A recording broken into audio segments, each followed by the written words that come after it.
Tecnologías e interfaces de computadoras. Unidad 1. Características y operación de puertos estándar. Entonces, como primer tema básicamente es conocer solamente los aspectos básicos o las razones de ser de que sí, básicamente para que las trabajamos, qué propósito tienen y también en qué se caracterizan, ¿sí? Por ejemplo, aquí tenemos aquí un diagrama muy sencillo que tiene con la arquitectura básica de un equipo de cómputo. Sí, por ejemplo, tenemos, estoy retomando ciertos conceptos de arquitectura de computadoras, pues tenemos aquí lo que es nuestro CPU, que tiene con lo que es pues toda la parte del procesamiento de datos, ¿no? De ahí está obviamente dividido en lo que es la unidad de control, que es decir, todo nuestro gestor o nuestro elemento que controla todas las operaciones e indica qué hacer. ¿Sí? Y entre ellas recuerden, o recordemos más bien, que todo lo que es el lenguaje que ustedes, por ejemplo, que almacenan en la memoria RAM, que es obviamente ya casi lenguaje de alto nivel, pues se reduce al lenguaje máquina, ¿sí? O el lenguaje entendido por el procesador, y eso es lo que le pasa directamente obviamente, a los eventos de procesamiento. El principal, recordemos, es la ALU, ¿sí? La unidad aritmética lógica, la cual hace nuestras operaciones aritméticas y lógicas de acuerdo a la información que le llegue y lo que la unidad de control le indique. Ahí, por ejemplo, tenemos también diferentes líneas de datos, entre ellas, probablemente las líneas de control, es decir, obviamente cuando nos indican que las operaciones son de entrada, de salida, lectura, escritura, las líneas de dirección, recordemos que pues obviamente el procesador cuando quiere acceder a un sector de la memoria, pues le envía una dirección numérica. Sí, entonces ahí cuando requiere un dato en particular, pues coloca la dirección y obviamente la RAM le devuelve lo que tenga o bien escribe sobre lo que le indica el procesador y pues las líneas de datos, ¿no? En las cuales pues así, toda la información que llegue, así se transmite de un lado al otro, ¿no? Tenemos aquí la parte también de la memoria, sí que tiene que ver con, que recordemos que en una, este, en una arquitectura de cómputo convencional, pues almacena datos y programas en el mismo espacio. Sí, recuerden memoria principal o memoria RAM, ¿no? Ahí pues tenemos los elementos de entrada-salida, es decir, obviamente la que estos circuitos de interfase, pues recordemos en una tarjeta madre, pues son los chipsets, porque son nuestros intérpretes, es lo que permiten conectar, por ejemplo, distintos equipos con periféricos, por ejemplo, con diferentes estándares, perdón, que se llaman, por ejemplo, un PCI, pensemos en un SATA, pensemos, no sé, un PS2, por ejemplo, sí, que obviamente transforman esos protocolos en otros para que puedan ser gestionados por el procesador directamente, o bien los datos se almacenen en la memoria RAM y pasen al procesador. ¿Sí? Y ya por último, lo que son propiamente los dispositivos de entrada-salida, es decir, aquellos elementos o periféricos donde nosotros vemos reflejado lo que se procesa, lo que se abre, o bien lo que nosotros ya como usuarios ingresamos o vamos a ejecutar, ¿cierto? Entonces, si más o menos checan esta estructura, estaríamos hablando de basado en Van Neumann, ¿cierto? Sí, profesor. Ok, entonces ahí pues, aunque recordemos que no es la única arquitectura, tenemos la arquitectura Harvard, sí que es obviamente más pensada para microcontroladores, a fin de cuentas los elementos con ciertas variantes vamos a encontrar lo mismo.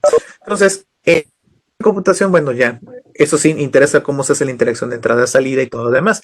En este caso particular nos interesa aquellos elementos o propiamente los circuitos de interfase. Por ejemplo, aquí tenemos, digamos, otro diagrama en donde sí ya es un circuito o bien un sistema de interfase de hardware, ¿sí? En el cual pues tenemos toda una serie de elementos que anteceden obviamente al almacenamiento de memoria y todo lo demás. Por ejemplo, me voy a la diapositiva anterior, tenemos por ejemplo, todo controla aquí todo lo que es la interfase de entrada-salida a través de los periféricos, pues nosotros lo vamos a ver de manera un poco más específico en esta parte de aquí. ¿Sí? Entonces podemos estar trabajando de dispositivos de entrada o bien de salida, ¿sí? Pero dependiendo de su protocolo o de lo que manejemos, obviamente estos tienen una lógica de entrada-salida. Por ejemplo, pensemos en un disco duro externo, ¿no? Pensemos, ¿no? Casi la conexión normalmente la hacemos a través la más común es por USB, pero también hay otros que manejan conexión SATA, ¿cierto? Así es, profe. Bien, entonces, esos protocolos, ya sea por USB o bien sea SATA, podríamos decir, tienen una lógica, es decir, un tratamiento de los datos. Obviamente que ese protocolo no es entendido por el CPU directamente, es decir, necesitamos elementos que nos traduzcan esos datos provenientes del periférico para poder que el CPU trabaje con ellos. Entonces, esos circuitos propiamente se refieren a la lógica de entrada-salida, que no es otra cosa que dispositivos o circuitos codificadores y decodificadores. ¿Sí? Recordemos que los decodificadores lo que hacen es transformar de un lenguaje o bien de un sistema binario a otro que nos interese. ¿Sí? Entonces, esa es la lógica de entrada-salida. Ahora, si recordamos, por ejemplo, en el caso del CPU teníamos registros de datos de control y de estado. Es decir, los datos donde se almacenan propiamente, pues sí, los datos que pretendemos ingresar al CPU o bien que el CPU va a botar hacia el dispositivo de salida, ¿sí? Los registros de control que nos indican si los elementos están ocupados o están disponibles, ¿sí? O bien si son operaciones de lectura y escritura, ¿sí? Y obviamente registros de estado, pues que sí, ocupado, disponible, ¿sí? Los circuitos de interfase pues, también cuentan con esos elementos de registro. Así como decodificamos lo que es propiamente los datos que provienen de nuestros periféricos, cuando extraemos los datos, se almacenan aquí. Es decir, lo que sería un carácter imprimible, puede ser tal vez el código ASCII de una tecla de nuestro teclado, por ejemplo, o sea, pensamos si fuese entrada, ¿no? Luego, se tienen que dar control en la admisión, ¿sí? O sea, de la entrada y la salida, propiamente que son nuestros registros de control. Y pues obviamente si los estados o el CPU, por ejemplo, está ocupado o está disponible para recibir. ¿Sí? Si se dan cuenta, esto es una serie de intercambio de señales que nos indican en qué momento bien podemos transmitir un dato o bien tenemos que esperar y retenerlo para que se pueda entregar. Lo mismo en el caso del CPU, también trabaja con esos elementos de interfase. Por ejemplo, los datos que vaya a enviar a un dispositivo de salida, llámese una bocina, llámese una pantalla, los datos se almacenan obviamente en dicho registro. ¿Sí? El control, si es de lectura y escritura, pues obviamente, por ejemplo, pensemos en un monitor, pues es cuestión propiamente de lectura, en el sentido de que pues nada más va a desplegar un dato, no va a leer lo que está en la pantalla. Hay dispositivos que sí pueden leer lo que está en la pantalla, ¿no? Y obviamente el registro de estado, que si el dispositivo está disponible para ser usado o bien está siendo ocupado por otro elemento. ¿Sí? Así es como funcionan estos elementos de interacción. ¿Alguna duda, alguna pregunta hasta aquí? Sí, profesor. Ahí está, chico. Es Vanessa, perfecto. Entonces, aquí va a depender mucho también del tipo de protocolo y el dispositivo tal cual, en donde pues sí, este circuito de interfase, ya sea que lo tengamos que crear o lo que normalmente, por ejemplo, las plataformas de desarrollo integrado, llámese Arduino, llámese Raspberry o cualquiera de las marcas que fabrican pues, elementos de hardware y software, más de hardware que de software, cómo nos permiten precisamente ya con módulos creados hacer la comunicación entre dichas tarjetas o elementos y nuestras aplicaciones de tipo informático. ¿Sí? Y por ejemplo, de aquí vamos a distinguir tres partes principales, lo que son propiamente los periféricos en un equipo de cómputo, que no es otra cosa que aquellos elementos que me permiten a mí como usuario, como ser humano, como elemento que va a ocupar un sistema digital, va a poder o ingresar datos al sistema digital o bien va a poder consultar lo que está ocurriendo en dicho dispositivo digital. Ahí tienen, por ejemplo, unos periféricos, algunos son de entrada, otros son de salida. Sí, por ejemplo, de entrada, pues tenemos el ratón, tenemos el teclado y las disqueteras, ¿no? En este caso son de disco de 3,5, que ahorita pues, ya básicamente obsoleto. Y también ya tendiendo a la obsolescencia, también los discos compactos. Y de los dispositivos y la webcam. No, ahora sí, también cómo olvidarla en estas circunstancias, ¿verdad? Y son los dispositivos de salida, en este caso nada más hay dos, que son pues obviamente el monitor y en este caso una impresora, ¿sí? Entonces, todos aquellos elementos que me permitan a mí como humano poder interactuar con mi propio lenguaje, porque también eso es muy importante, poder interactuar con el dispositivo digital, es lo que va a ser nombre a los periféricos. ¿Alguna duda, alguna pregunta hasta aquí? No, profesor. Bien, entonces. En una interfase también se distinguen ciertos elementos o secciones físicas. En primer lugar está lo que es el espacio. El espacio simplemente va a ser el área, normalmente es la placa impresa, ¿sí? De cualquier dispositivo o interfase, en donde se realizan y se ubican todos los elementos de comunicación de una interfase o bien de un conjunto de interfaces. Sí, por ejemplo, en este caso, en esta tarjeta madre, la sección de espacio, pues es toda la placa. O sea, todo esto. ¿Sí? Aquí, por ejemplo, pues tenemos los elementos de conexión, o sea, o elementos de interfase con otro, ¿sí? En este caso, por ejemplo, pues tenemos el socket del procesador, tenemos las ranuras para la memoria RAM. Aquí tenemos, por ejemplo, puede ser, igual me equivoco por el modelo, pero igual los chipsets, ¿sí? Solamente que son elementos de interfase. Tenemos las ranuras de expansión, ¿sí? Y pues también los plugs de conexión para periféricos, ¿no? Es decir, todo lo que es el espacio en sí, y para hacer, digamos, más concretos, sería toda la placa del elemento. ¿Alguna duda, alguna pregunta hasta aquí? No, profesor. Bien. Ahora, cambiando a la siguiente. Por ejemplo, esta es una tarjeta de video ya vieja como la sarna, pero bueno, a fin de cuentas es tarjeta de video. Aquí, ¿qué sería el espacio?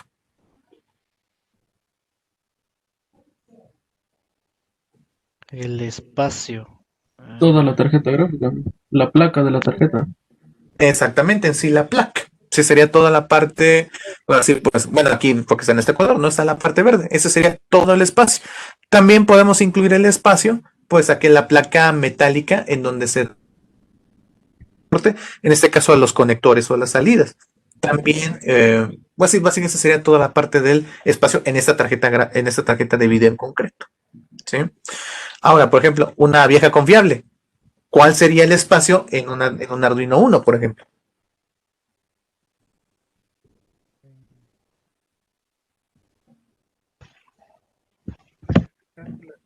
De las entradas del cable, ¿no? Por una parte, pues esa como serían propiamente parte de las conexiones, pero en sí, el espacio en general en una tarjeta Arduino o propiamente en este modelo, igual.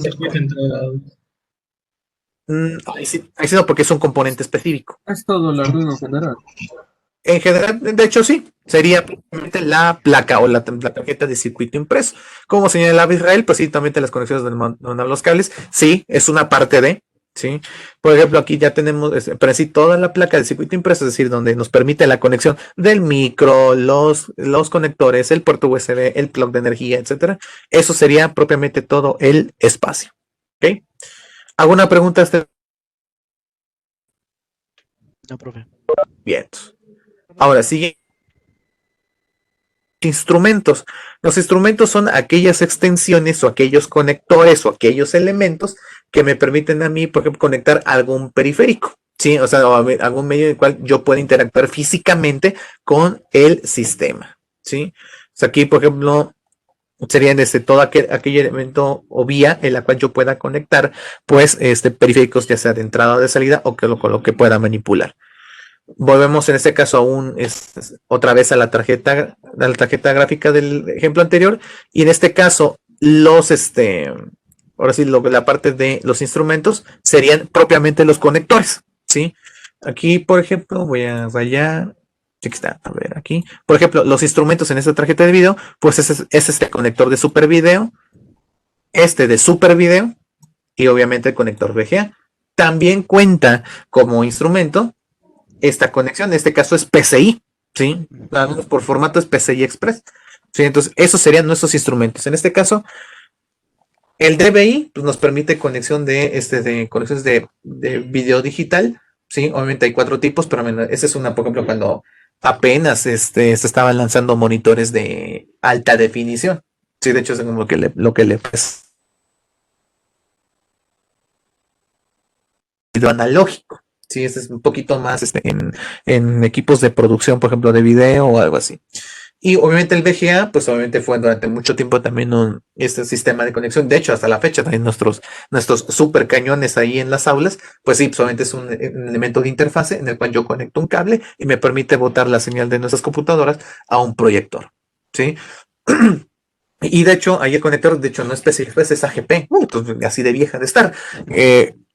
Igual nos permitía la conexión a la tarjeta madre, ¿sí? A través del puerto AGP, que esa es como una versión, bueno, ya es obsoleta, pero sí como de los PCI Express, que son, por ejemplo, exclusivos, son para un ancho de banda alto, es decir, para lo que actualmente son las tarjetas gráficas, ¿no? El sustituto del AGP es el PCI Express 16X, o sea, pues, que es el más extendido, ¿no?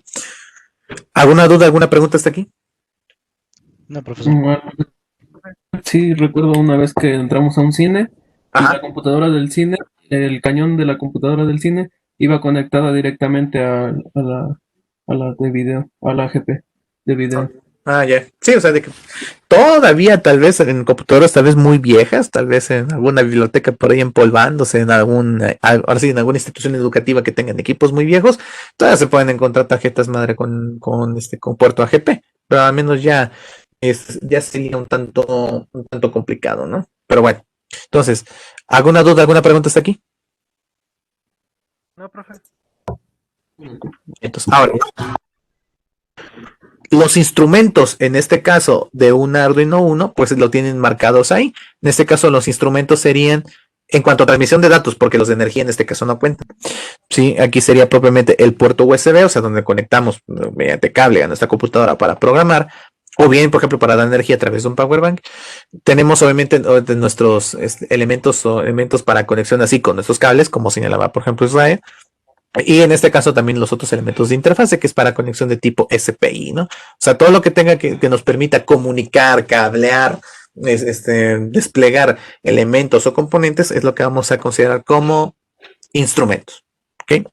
¿Alguna duda, alguna pregunta hasta aquí? No, profe. Bien. Profe.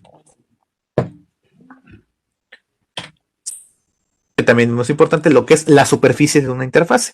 Aquí los elementos de superficie van a ser todos aquellos elementos que me indiquen a mí como usuario el estado de una interfase, si es que está encendida, si es que está trabajando o bien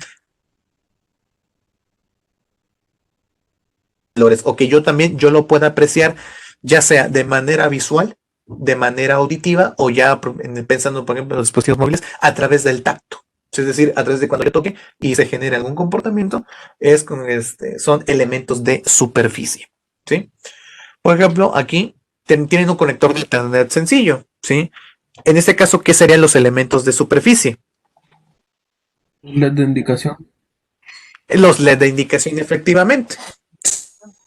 Por ejemplo, tenemos dos. Sí, tenemos dos elementos, dos LEDs. En este caso, ustedes que son más expertos en redes que yo, los LEDs indican dos cosas. Una, si hay una conexión activa y la otra, si es que hay transmisión de datos, ¿cierto? Así es. Sí, profe. Entonces ahí sí, igual me equivoco porque sí puede ser, pero creo que el verde indica si hay una conexión efectiva entre nuestro equipo y elemento de ruteo, o bien, por ejemplo, entre computadoras, ¿no? Que cuando es PC a PC. Por ejemplo, le llamamos que punto a punto, si no Sí. lo recuerdo.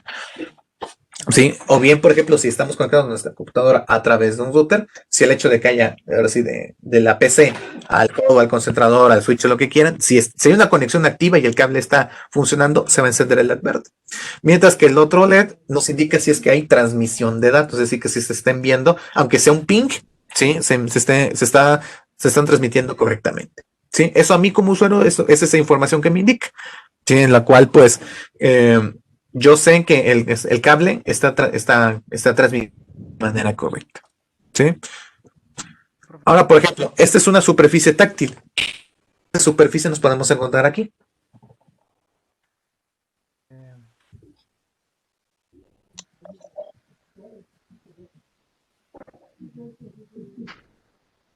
Sería como la Son los píxeles que están encendidos. O el touch. A ver, Touch. por La ahí. pantalla táctil, ¿no? Sí, es control remoto, ¿no? No, porque es táctil, entonces serían entre los píxeles Ajá, y que están encendidos. los píxeles que Aunque por alguien más que desea hablar por ahí. Si no pueden, en caso que no puedan activar el micrófono, nos apoyamos en el chat, ¿ok? ¿Qué otros elementos de superficie podemos encontrar, por ejemplo, en esta superficie táctil? de movimiento en la pantalla táctil. Mm, sí, de alguna manera, pero bueno, o sea, aquí lo que nos interesa es que la pantalla o sea, tiene, o sea, está funcional o que cuando yo presiono algún elemento, un componente me está respondiendo. El de música no sé, podría ser. Sí, por ejemplo, de música, pero por ejemplo, si yo lo toco, ¿cómo reaccionan normalmente las superficies táctiles? Ah, Pero, profe, Cambiando de color. Esa es una, cambiando de color. Esa es una muy buena, Cándido, muy buena. ¿Sí? Algunos iconos, cuando los activo o los desactivo, cambian de color. ¿Sí? De manera sencilla. Piensen en sus celulares. Normalmente cuando tocan, tocan ya sea el teclado o bien algún icono, ¿qué es lo que notan? Bueno, si es que lo configuran, ¿no? O qué ocurre cuando pasa. Movimiento. Sonido, movimientos, ¿sí? Vibra, exacto, sí, eso es lo que quería llegar, ¿sí? Entonces, esos elementos son superficies táctiles, ¿sí? De alguna manera reaccionan. En este caso de celulares, algunos cuando los presionamos, a veces, algunos sí, otros no, va a depender del sistema, o como que aumentan o disminuyen de tamaño. Por ejemplo, es muy dado en los teclados. Por ejemplo, si tienen configurada esa función, si están escribiendo, por ejemplo, en su celular, perdón, solamente las letras crecen durante un momento, ¿no? Si lo tienen configurado, ya sea en el teclado o bien en cualquier superficie celular, vibra. ¿Sí? Entonces, eso les da el indicativo de que hay comandos activos. También ¿Sí? algunos suenan cuando los pulsa uno. Exactamente, así saltan, se mueven, o sea, todo ese tipo de comportamientos que nos indican que la interfaz está respondiendo a lo que nosotros le indicamos también es un elemento de superficie. ¿Sí? ¿Todo claro? ¿Todo bien hasta aquí? Sí, profe. Sí, profe. Bien. Ahora, en un Arduino Uno, bueno, ellos tienen señalados los elementos de superficie en una tarjeta, sí, pues, que nos indica que la tarjeta está solamente conectada y encendida. En este caso, los LEDs de TX y RX, es decir, de transmisión y recepción serial, esos se van a encender y apagar si es que tenemos datos, o sea, si están entrando o están saliendo mediante protocolo serial. Ya nosotros, por ejemplo, que configuremos otro dispositivo para que cuando lo toquemos suene o se enciende algo, y igual también contarían como elementos de superficie. De hecho, igual en la medida de lo posible, ahorita que trabajemos con el simulador de Tinkercad, vamos a hacer unas pequeñas pruebas así con teclado, es decir, cada que se presiona una tecla, tengamos al menos mínimo una respuesta visual. ¿Sí? ¿Alguna duda, alguna pregunta hasta aquí? No, profe. No, profe. Bien. Ahora, ¿por qué ocupamos interfaces? Realmente, pues hay muchas razones por las cuales precisamente se crean dispositivos de interfase. El primero que tienen, por ejemplo, ya en la pantalla es que puede que hay protocolos estándar, sí, ya sea eso es de computación, de la industria, a fin de cuentas todavía siguen siendo muchos estándares de comunicación. Por ejemplo, tienen ahí los iconos, el Centronics, o lo que antes se llamaba protocolo paralelo, sí, de hecho que pues es obsoleto, es un protocolo estándar. ¿Sí? Actualmente, por ejemplo, ya no vamos a encontrar dispositivos con puerto paralelo, pero sí, de los que hayan rezagados, encontramos los adaptadores, normalmente USB, ¿no? En este caso, Profibus es igual, están así por su formación, que son informáticos, igual no tienen mucho contacto con él. Ese es un protocolo serial, pero para cuestiones de uso industrial. ¿Sí? Es para controlar PLCs o cualquier equipo mediante un cable que consta de dos. El USB, en este caso, que es un poquito más concreto a nosotros, es otro protocolo estándar. ¿Sí? El UART, o lo que es UART, lo que es transmisión recepción serial asíncrono, ¿sí? También es otro protocolo. El RS-232, o lo que es propiamente el protocolo serial en las computadoras, también es otro protocolo, ¿no? Y el Ethernet, pues ya ni se diga, es otro estándar de comunicación. Entonces, a pesar de que existen muchos protocolos de comunicación, pues obviamente cada uno maneja sus formatos, sus aplicaciones, obviamente sus entornos. Entonces de ahí que existan circuitos de interfase, normalmente que son adaptadores, sí, que también puede ser, o bien también gestores de comunicación, en los cuales esos tenemos ahí marcados, obviamente no son los únicos, hay muchos, obviamente envían sus datos bajo ciertas características, velocidades, rendimientos, etcétera, ¿no? De ahí, pues, los circuitos de interfase transforman esos datos. ¿Para qué? Para que su equipo de cómputo o bien su aplicación pueda interactuar con ellos. Y ya, si es que también está de la medida de lo posible, pues poder entregar datos ya y que la interfase transforme al protocolo de salida. ¿Sí? Otra de las razones por las cuales pues, se trabajan tiene que ver con esto, las diferencias de velocidad entre algunos componentes que son más rápidos que otros, ¿no? Discutíamos, por ejemplo, en arquitectura de computadoras un poco que ciertos componentes de una computadora son más lentos o más rápidos. Si todos manejaran la misma velocidad, puta, no habría necesidad de interfaces, pero no es el caso. ¿Sí?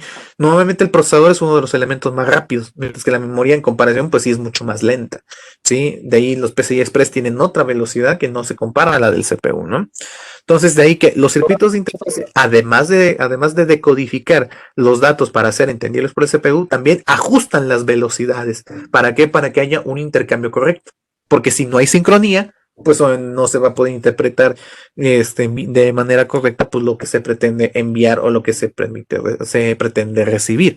Por ejemplo, pensemos, quienes cumplen hace como que muy fehacientemente esa función, de hecho, son los chipsets. ¿Sí? Por ejemplo, pensemos en el chipset del Southbridge, que es el principal que conecta los dispositivos o los plugs. Por ejemplo, pensemos USB, PS2, SATA, se me ocurre.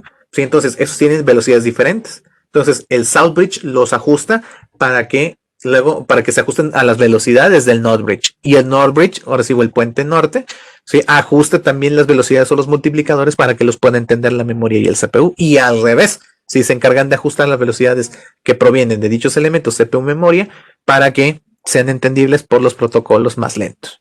Sí, entonces también también son parte de sus funciones.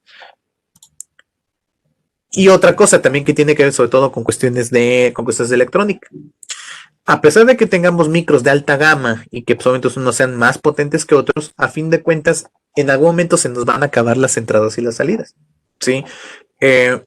La solución más sencilla puede ser, pues compro otro micro de mayor gama, ¿no? Por ejemplo, pero ¿qué pasa, por ejemplo, con un procesador? Los procesadores así pues, ya vienen hechos, ¿sí? Y además, pues, evidentemente es mucho, es mucho más caro andar comprando procesadores que microcontroladores. Entonces, ahí también existen circuitos de interfase que permiten lo que es la expansión, ¿sí? de entradas y salidas, o bien la expansión de funciones que un micro por sí solo no tiene. Entonces ahí, esos son los objetivos o los elementos que tienen que ver con una interfaz de hardware. ¿Alguna duda, alguna pregunta hasta aquí? No, profe. Bien. Todo bien. Vamos a checar el chat, dame un segundo. Que Jessica tiene buena conexión. Bueno, hay que decir que no se preocupe. De hecho, pues estoy grabando la sesión. Sí, precisamente pensando en esos problemas de conexión, ¿ok? Ahora, ¿qué en sí también que nos permiten las interfaces? Pues evidentemente, ya como discutimos anteriormente, pues el control y la temporización del flujo de información. Es decir, hay protocolos que son asíncronos y hay protocolos que son síncronos. Es decir, que tienen una frecuencia de reloj y otros que no la tienen. Sí, entonces de ahí que las interfaces también ajustan precisamente estos intercambios para que haya precisamente orden en las transacciones y ya ni se diga la detección de errores. Ante un elemento o algún problema, también las interfaces deben notificar cuando un elemento no funciona o está presentando problemas. Sí, también eso es a lo que se dedica. Sí, también ahí en la parte del centro, pues la comunicación con el procesador de los dispositivos, pues evidentemente, ¿no? O sea, de que el hardware se desempeña adecuadamente a través de, obviamente, de los drivers que nosotros instalemos y obviamente que sean gestionados por el sistema operativo. ¿Sí? Y ahí se diga lo que es el almacenamiento temporal de datos. ¿Sí? Esto tiene mucho que ver con aquellas aquellos dispositivos que transmiten datos, pero, por ejemplo, tienen una sola vía o bien les están solicitando determinado momento. Las interfaces tienen que garantizar también el hecho de que si un dispositivo, normalmente el CPU como dispositivo maestro, está ocupado en alguna, retener el dato que le llegó, porque si no lo retiene, pues es un dato perdido, ¿sí? Entonces, de ahí que las interfaces cuenten con elementos de almacenamiento, ¿sí? Para ese almacenamiento temporal, para que en el momento en que el dispositivo maestro ya esté disponible, le entreguen el dato que se está almacenando. Y lo mismo también cuando se envía un dato de CPU, la interfase lo almacene al momento de que el periférico, por ejemplo, antes de salida, está disponible para entregarlo, lo transmita. Entonces, esas son, digamos, las funciones de las interfaces, ¿sí? ¿Alguna duda, pregunta hasta aquí? No, profe. Bien. Entonces, aquí, pues, ¿qué medios tiene una interfase? Pues simplemente dos. Tiene medios físicos, es decir, a través de cables, o bien medios de tipo inalámbrico, es decir, a través de algún elemento magnético que bien puede ser radiofrecuencia. Ahí, por ejemplo, tienen esos tres iconos, por ejemplo, lo que es Wi-Fi, lo que es Bluetooth o Zigbee. Puede ser a través de la luz, o sea, a través de lo que sea propiamente fibra óptica, o bien luz infrarroja, ¿sí? O bien algún elemento de propiamente de radiofrecuencia, ¿sí?